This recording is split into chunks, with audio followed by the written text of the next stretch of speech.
চোখের গুনাহ থেকে বেঁচে থাকার পরীক্ষিত আমল। ভিডিওটি সবাই মনোযোগ দিয়ে শুনুন।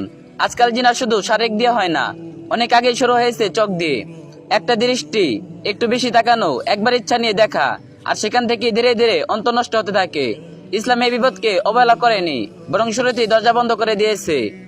এক, চোখের জিনা কি? ইসলাম কি বলে? রাসূল সাল্লাল্লাহু আলাইহি ওয়াসাল্লাম বলেছেন, চোখের জিনা হলো তাকানো। সহিহ মুসলিম। মানে হারাম উদ্দেশ্যে তাকানো গুনাহ। হাত পা শরীর সবকিছুর আগের চোখ দিয়ে জিনার সূচনা হয়।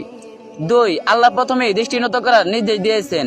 আল্লাহ বলেন, মুমিন পুরুষদের বলো তারা যেন তাদের দৃষ্টি নত রাখে এবং লজ্জাস্থান হেফাজত করে।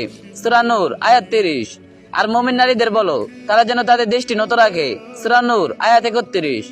খেয়াল করুন, আল্লাহ আগে দৃষ্টি নত করার কথা বলেছেন, তারপর অন্য গুনাহের কথা। কারণ চোখ ঠিক থাকলে অনেক ফিতনা নিজে থেকেই বন্ধ হয়ে যায়। তিন, প্রথম দৃষ্টি আর দ্বিতীয় দৃষ্টির পার্থক্য বুঝুন। ইসলাম বাস্তববাদী। হঠাৎ চোখে পড়ে গেল তা গুনাহ নয়, কিন্তু ইচ্ছা নিয়ে আবার তাকানো, কল্পনা জোরে দেওয়া, মনোযোগ ধরে রাখা, এগুলো চোখের জিনার অন্তর্ভুক্ত। রাসূল সাল্লাল্লাহু আলাইহি ওয়াসাল্লাম বলেছেন, প্রথম দৃষ্টি তোমার জন্য, দ্বিতীয় দৃষ্টি তোমার বিরুদ্ধে। চার, হারাম দৃশ্য থেকে নিজেকে দূরে রাখুন। আর চোখের জিনার সবচেয়ে বড় দরজা social media, reels, short video, নাটক, সিনেমা, অশালীন ছবি ও কন্টেন্ট। নিজেকে প্রশ্ন করুন, আমি কেমন জায়গায় যাচ্ছি? সেখানে চোখ বাঁচানো কঠিন, যে জায়গায় গুনাহ নিশ্চিত, যেখান থেকে সরে আসাই তাকওয়া। 5, চোখের জিনা থেকে বাঁচতে কিছু বাস্তব আমল। দৃষ্টি নামিয়ে হাঁটার অভ্যাস করুন। একা থাকলে স্ক্রিন ব্যবহারে সীমা টানুন। অপ্রয়োজনে বিপরীতে লিঙ্কের দিকে তাকানো এড়িয়ে চলুন। ফেসবুক, ইনস্টাগ্রামে অশ্লীল পেজ আনফলো করুন। চোখে গুনাহ এলে সাথে সাথে ইস্তেগফার করুন। এই দোয়াটি বেশি বেশি পড়ুন। আল্লাহুম্মা তাহরিল কলবি ওয়া আহফাজ বাশারি। হে আল্লাহ, আমার হৃদয়কে পবিত্র করুন এবং আমার চোখকে হেফাজত করুন।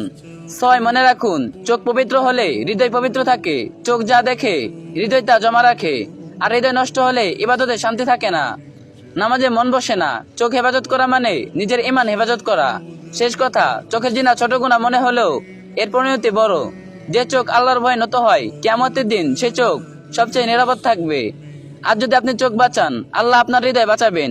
এখন আপনার কাছে একটা প্রশ্ন, আপনি কি কখনো অনুভব করেছেন চোখের গুনাহ আপনার নামাজ বা ঈমানকে দুর্বল করে দিচ্ছে?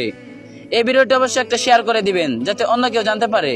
আর যে যেতে পারবেন কপি লিংক করে দিন।